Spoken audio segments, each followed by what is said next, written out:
Hey guys, it's Chris. Here we are again with another conversion video. I want to do a total how-to on the Xserv 2.26. It's a A1196. It's a 2006 model, and I want to go over how to convert it to a 2008. There's a couple parts you're going to need. One, a motherboard. Two, some processors. These are 5472 quad core, 3 gigahertz a pop. You're going to need the mezzanine video card for said motherboard.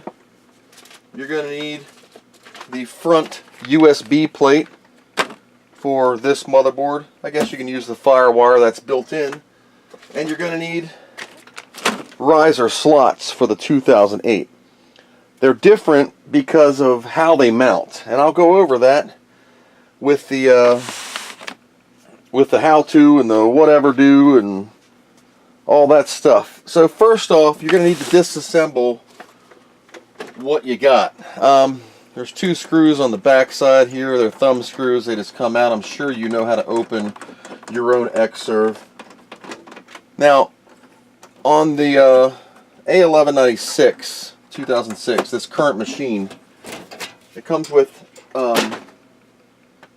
600 watt power supplies, and like all the other model Xservs, you just pull these out, and these will work fine, except you're going to get an error message that it's not compliant with the 2008.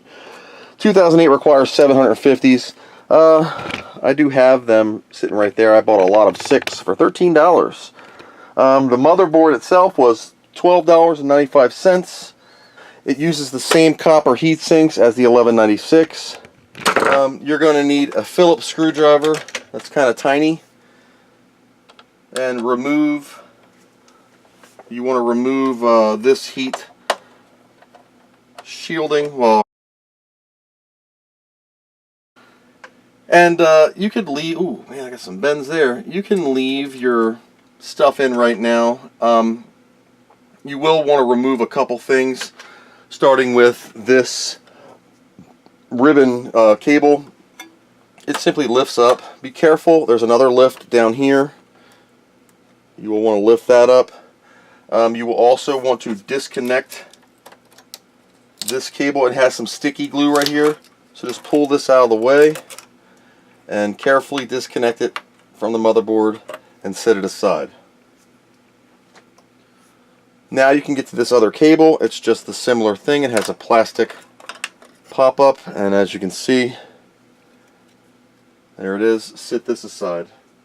Try not to bend it or whatever. You saw I removed both power supplies, and now taking a slightly larger screwdriver, you want to undo all of the black quick removal screws. You can remove your memory. You're going to need to remove these 3 screws here. 5.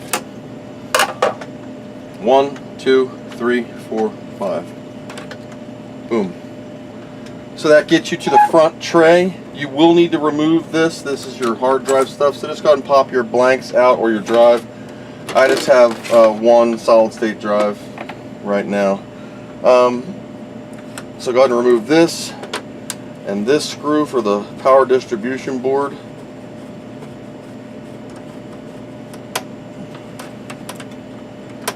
Now once these are up, there's a black connector here. You can wiggle this out, but you don't have to. You can slide this over.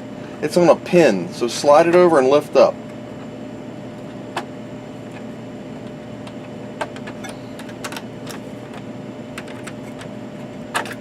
And see how I got it out without removing this? Now with this one out, this slides this way. Make sure your screw's removed. And that comes out as one. You set that aside. Over here on the CD-ROM cable, you'll need to remove it. The new motherboard, it faces this way, but you can bend it right around, no problem. First, go ahead and remove any memory you have in the system. And then any riser cards, you will again need a small screwdriver.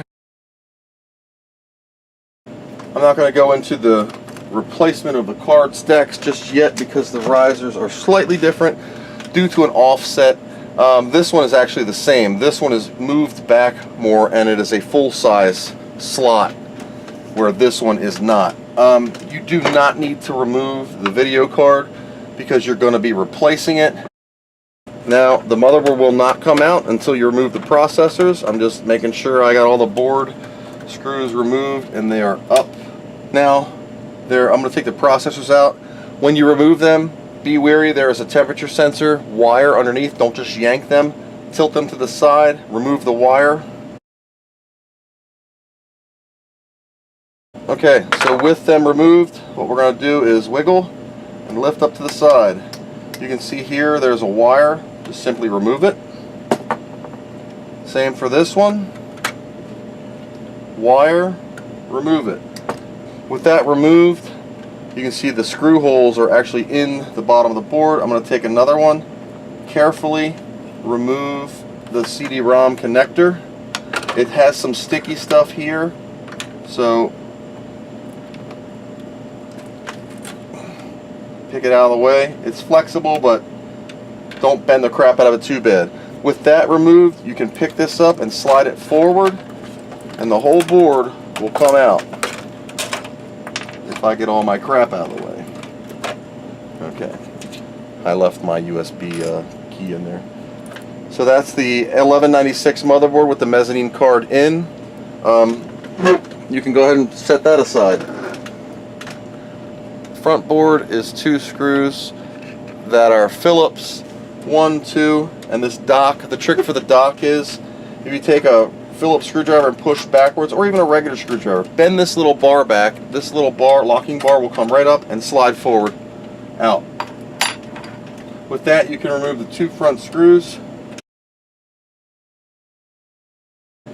and then remove it. This has a firewire connection. The new one for the 2008 is pretty much identical, except it has USB. USB board will not fit in here right away. Because of the difference between a firewire cable and a USB cable, you will need to Dremel it out.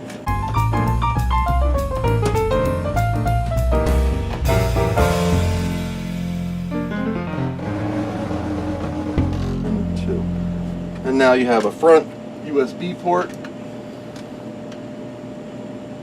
You can see where I ground out right here, so it fits in there nicely. You have a front USB that you can use. The company I buy from on eBay does a really good job at packaging. It's all static wrapped, sealed. I've bought from them numerous times, and they really do a nice job with their packaging. Just going to use a razor blade.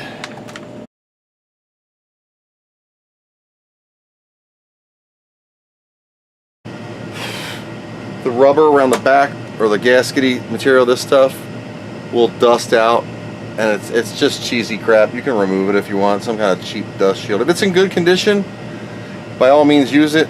It usually sticks to the motherboard side like mine did, so I'm not too worried about it. When you put it in, be careful of the ILO identifier button. It likes to pop out, so just slide your CD-ROM cable out of the way and put the ILO button in first. Now this is what I was talking about with the CD-ROM cable. Here's camera 2 for this one. The original Xserv CD-ROM is this, but this one is turned sideways. You can simply turn this sideways and plug it in. I'm not going to do that right this.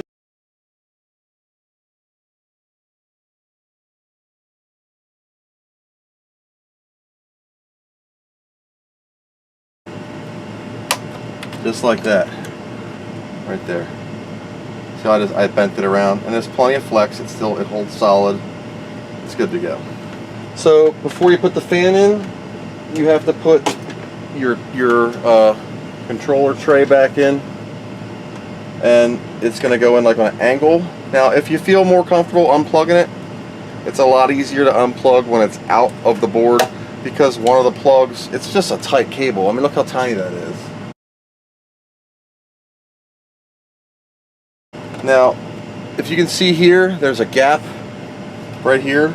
The motherboard has to be inserted into this, but this does slide, so you have to lift up a little tiny bit, and you can take a small screwdriver on the edge of the blade and push the connector in.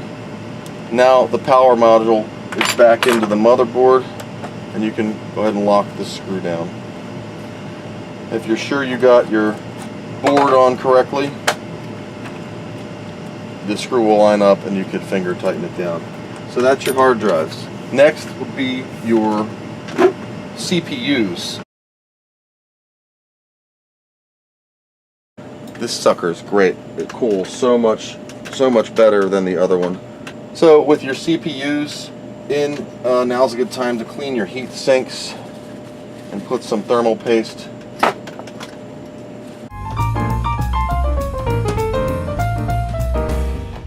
Now, what I like to do is not put the RAM in, because this little wire is so hard to get in. I mean, it's a pain in the butt. Okay.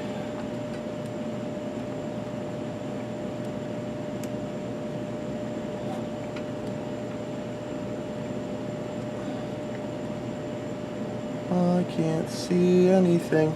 Okay, so that's one. You can saw. You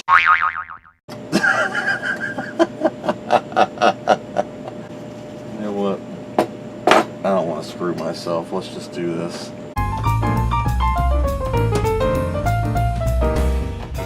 Fan assembly.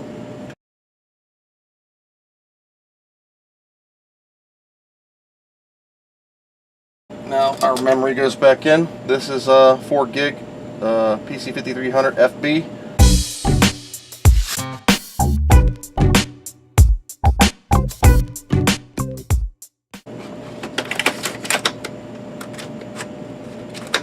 Okay, fits fine. Now I'm going to install the screws up here.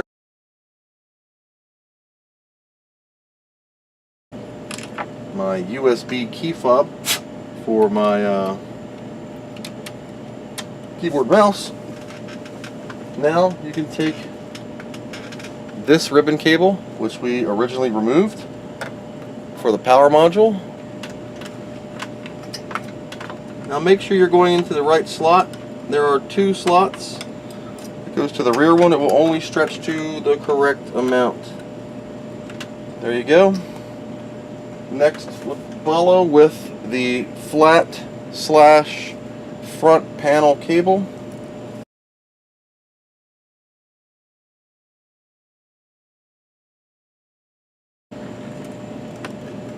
Hooked in.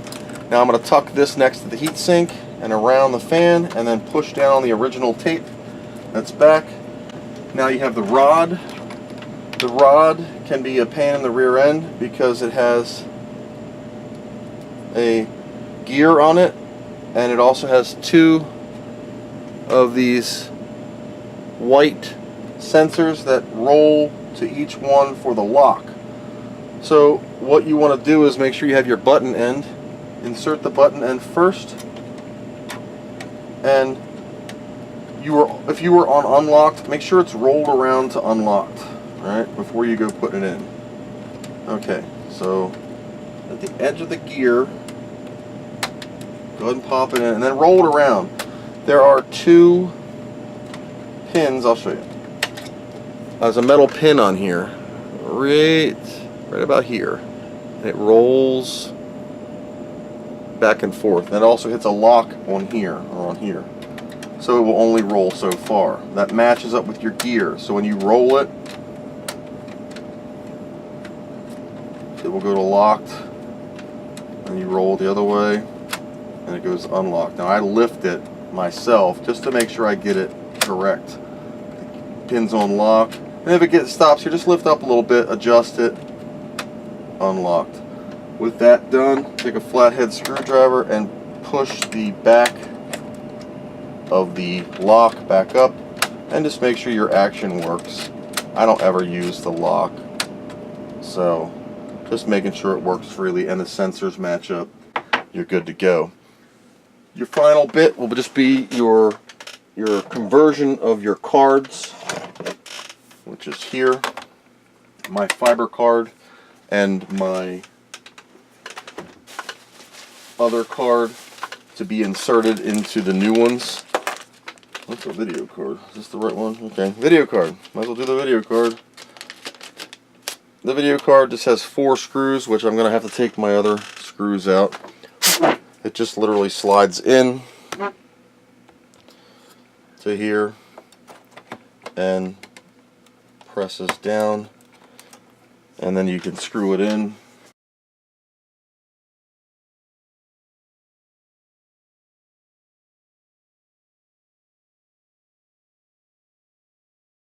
So now the only thing left is the difference in cards. Now you'll notice, of course, this one goes here and this one goes here. But let's look at the differences. This is my fiber channel card. It was here originally. You'll notice it would still work, it would still fit, but look what happens. It's a little bit short to the end. So that's why this one is a full slot and it connects to the back. So it's a Phillips screw. You will just remove the screw, of course, just like any other device. There you go. And you know, you don't even need the whole rail. You could just buy the board and use yours, because it still lines up to the plastic. It just snaps into the same connectors and the slot moves back. I think this one actually works. Yeah, this one actually fits. So one of them will fit, but it's not a full size slot. See, I want the full size in case I have to use whatever card would use more than that front slot.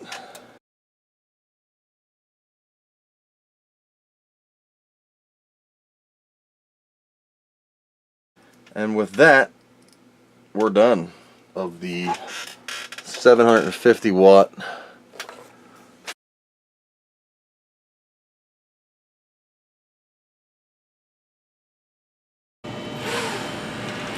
I'm not going to clear anything. I just want to see what it does.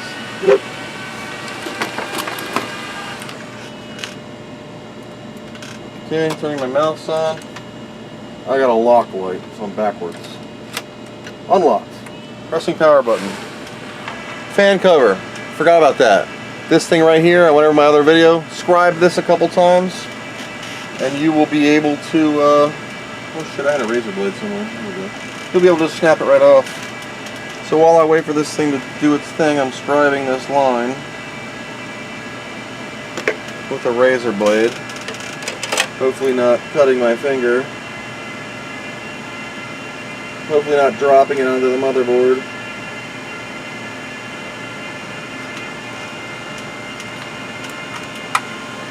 Is my drive even showing up?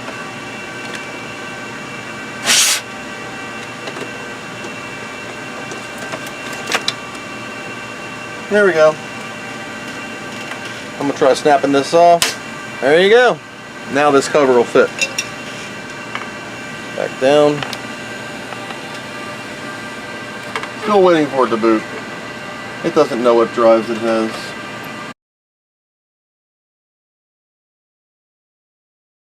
So hey guys, we're back.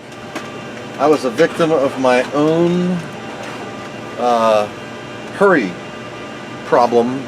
Because, remember what I told you about the fans freaking out, why this wouldn't boot? Because this guy right here broke a little tiny wire. I had to take a CPU out. Let's see about this Mac. Now it's 3 gigahertz, 32 gig of RAM. Now it's a quad core. But let's do a more info. So 3 gigahertz quad core Intel Xeon, 32 gigs of RAM, ATI Radeon X1300, Mac OS 10.7 server. Let's do a system report. See what we got. Woo! Okay, so we're Xserv 2.1, 32 megs of RAM, blah blah blah. The CD-ROM drive is detected off my little bent cable. Past diagnostics, CD-ROM, 2 Ethernets, no FireWire. Oh, it has FireWire in the back. I forgot about that. The graphics is the built-in mezzanine slot right here. 64 megs of RAM, not much, but I don't give a crap. 1280 by 1024 it's running. There's no RAID card. There's all my memory. The PCI card is the ATI in the mezzanine slot. No parallel SCSI. The power supply. Printer, nothing. Serial attached SCSI, which is the oops, sorry about the water bottle, and the microphone. So that's the yeah, Bay 1's solid state drive. It's a Samsung. So yeah, I forgot to tell you, this can use SAS or SATA drives. So serial ATA, nothing, because everything's on the SAS plane here. So that's why. But as you can tell, it worked. If I wouldn't have broke the wire, now you can see this is a very tiny wire. Let me get this in macro, and you can see on my big old pickle finger, this fell off of a little tiny solder joint, which you can see in gold. Whoa, too much. Well, you can see that little gold flick in there, the little wires. The first wire that's still attached connects to the two wires, and the one I broke off connects to the other one. So I hope this was enlightening to you, and if you want to do the conversion, you can get the parts relatively cheap, and as long as you're not an idiot like me and break a wire, you should be good to go. Hope that helps you. Thanks for watching. Thumbs up, subscribe, comment. Appreciate it. Take care.